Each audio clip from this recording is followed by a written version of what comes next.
अब मैं मांडर क्षेत्र के पूर्व विधायक श्री बंधु तिर्की हमारे बीच में मौजूद हैं। मैं आपसे अनुरोध करती हूं कि आप हमारे बीच में आएं और अपने शब्दों द्वारा हमें प्रोत्साहित करें।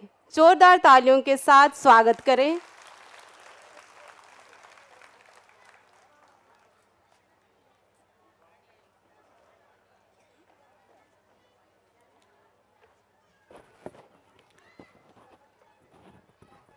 सभी लोगों को जय यीशु, जोहार।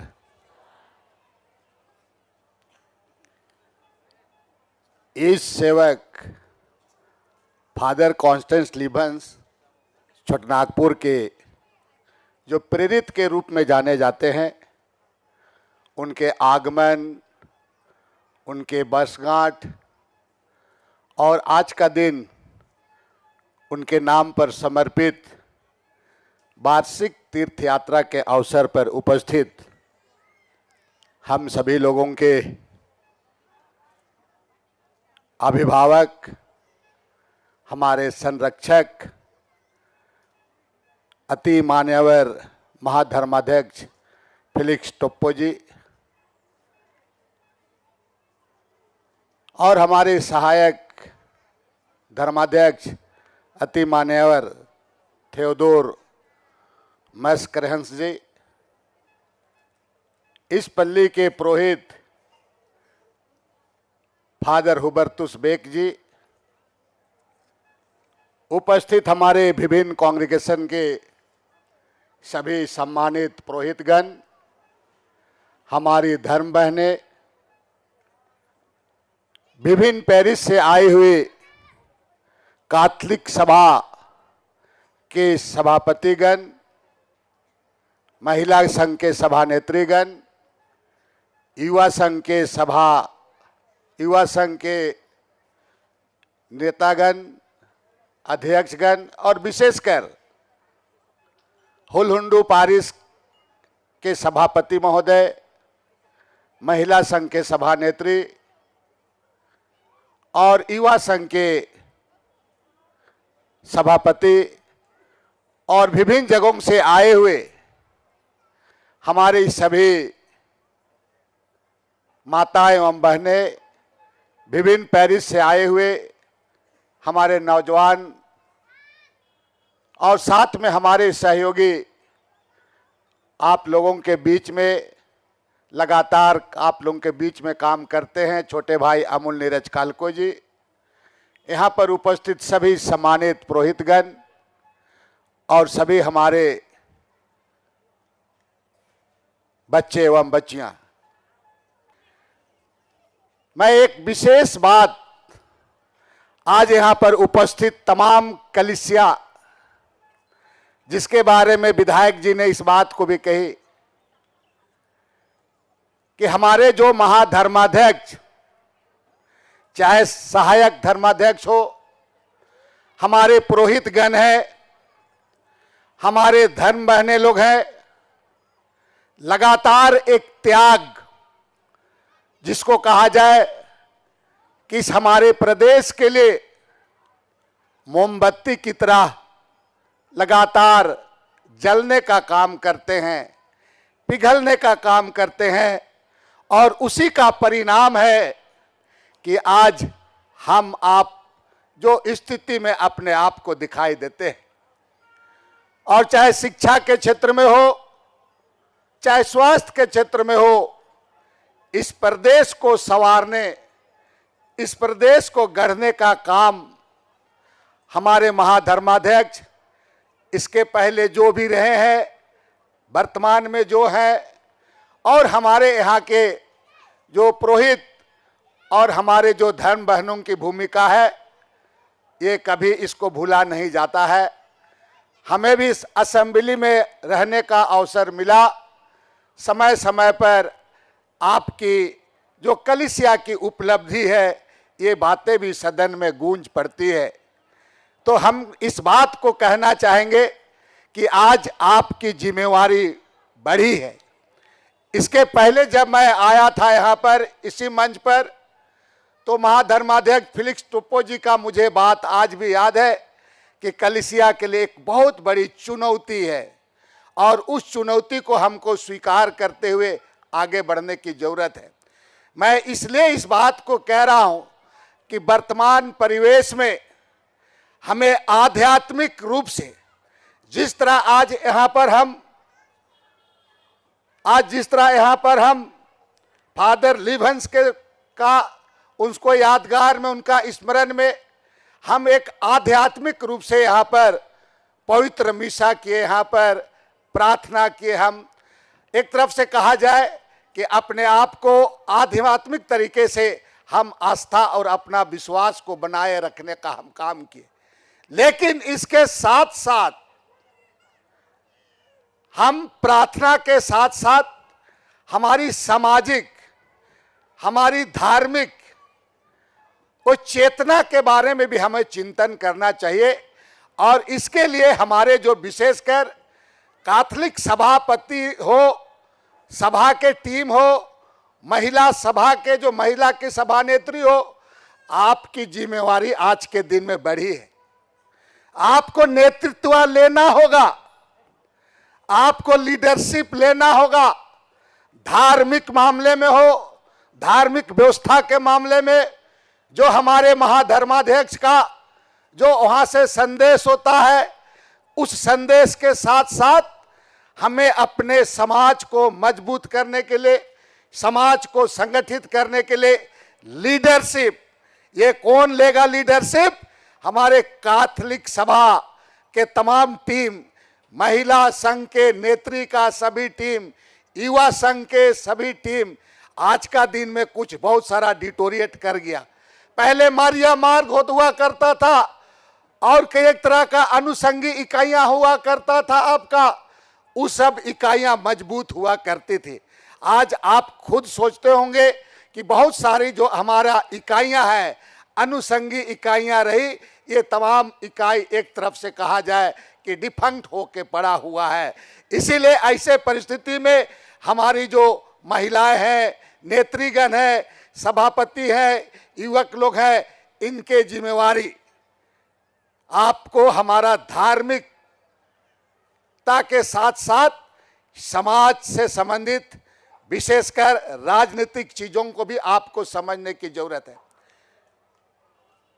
सरकार के द्वारा जो नीतियां बनाई जा रही है, चाहे नीतियां प्रकाश में आती है अखबार के माध्यम से, इन चीजों को आपको विश्लेषण करने का भी क्षमता आपको रखना होगा।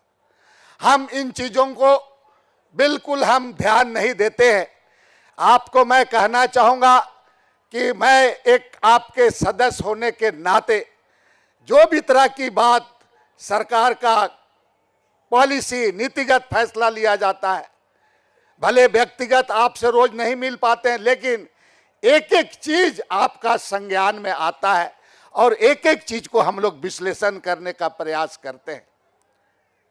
कई एक चीजें परेशानी आज के दिन में आप देखते होंगे कि हमारा कलीसिया के अंदर में ही कई एक चुनौतियां हैं, कई एक हमारे साथ चैलेंज है, कई एक लोग हमारे आस्था, हमारे विश्वास पर चैलेंज करते हैं, चुनौती देते हैं।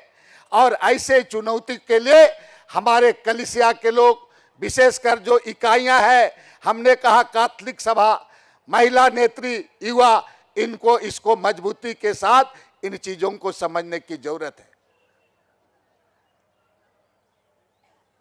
आज हम इसके अलावे भी राजनीतिक परिस्थिति में राजनीतिक क्रियाकलाप को भी आपको समझना है। कई एक हमले होते हैं, हमारा संवैधानिक अधिकार पर हमला होता है, हमारा संवैधानिक अधिकार पर कटौती करने का प्रयास किया जाता है, लोग हमें मीडिया के माध्यम से डेमोरलाइज करने का प्रयास किया जाता है। ऐसे चीजों को हमें अपने सोचने की जरूरत है, हम ऐसे चीजों पर चिंतन करने की जरूरत है। इसको कौन, इसको महाधर्माध्यक्ष या तो हमारे सहायक महाधर्माध्यक्ष, ये इस पर आपका किसी तरह का इसमें टिप्पणी नहीं कर सकते हैं। लेकिन आप कैथोलिक सभा के लोग हो, महिला संघ के नेत्री हो, युवा संघ के लोग हैं, ऐसे चीजों को आपका जो सहभागिता हमारे महाधर्माध्यक्ष के पास जाना चाहिए, संवाद होना चाहिए। संवाद का कमी, अगर संवाद, चूंकि आप महाधर्माध्यक्ष का, हम आप उनका आंख है, कान है, हम देख रहे हैं, सुन रहे हैं। जो चीजों को आप सुन रहे हैं उसको हमारे अपने पुरोहित के माध्यम से, चाहे हमारे महाधर्माध्यक्ष तक इन बातों को कैसे पहुंचाए और इस पर क्या स्ट्रेटेजी होना चाहिए, क्या रणनीति होना चाहिए, इस बात को लेकर के कैथोलिक सभा, महिला नेत्री, युवा लोगों पर यह ज्यादा जिम्मेवारी है। इस बात को समझना है।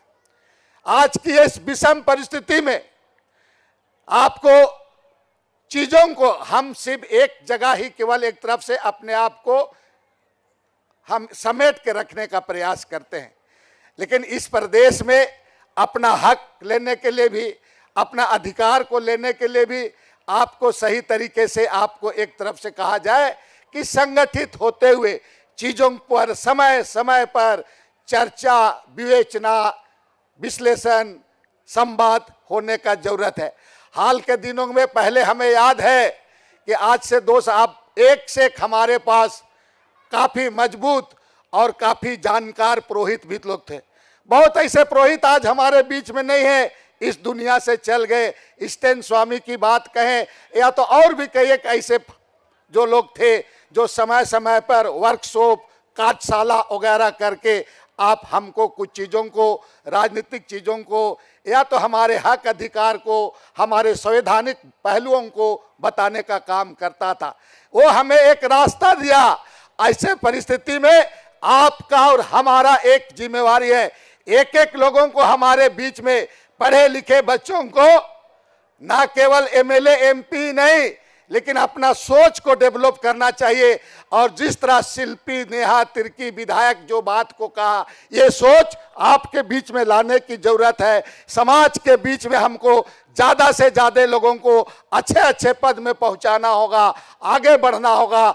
इसके लिए हम सारे लोगों को अपने तरीके से, अपने पारिवारिक रूप से या समाज के बीच में हमको इसको समझने की जरूरत है, ताकि हमारा समाज मजबूती से खड़ा हो सके और हमारे जो धर्म अगुआ है, धर्माध्यक्ष है, उनको हम पूरा का पूरा मजबूती हम दे सके।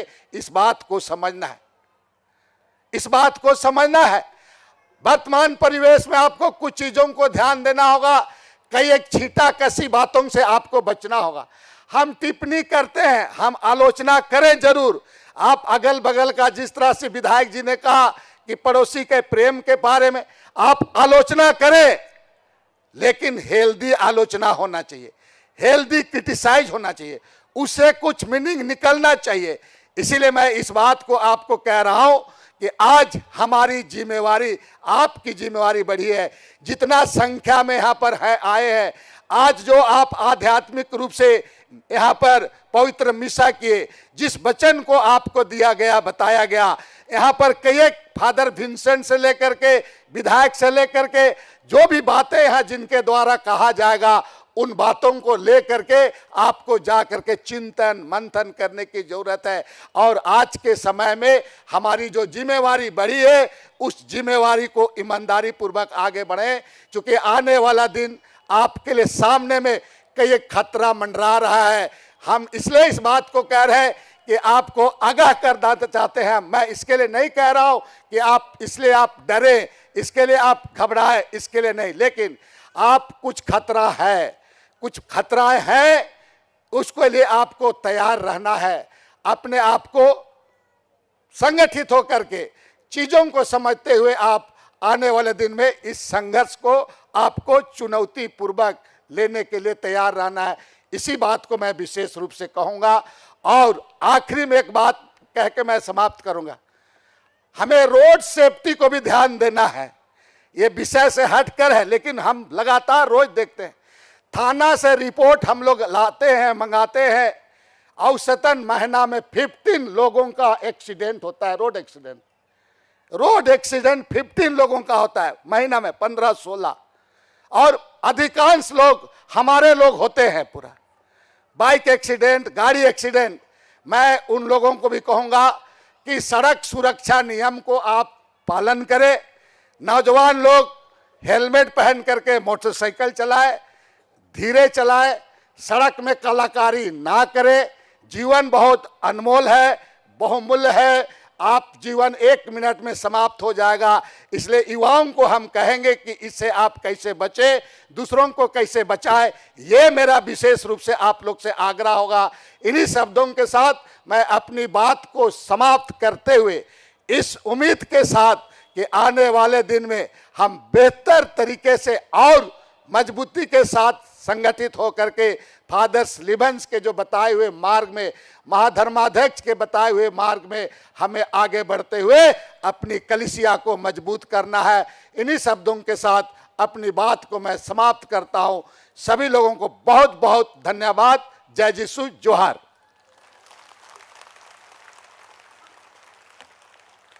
मांडर क्षेत्र के पूर्व विधायक श्री बंधु तिर्की ने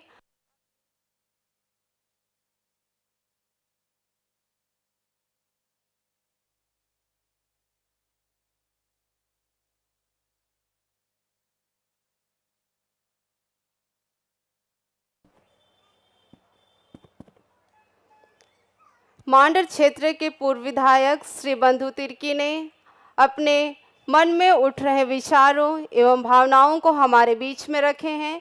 मैं आपको कोटि सा धन्यवाद करती हूँ। कृपया जोरदार तालियों के साथ धन्यवाद करें।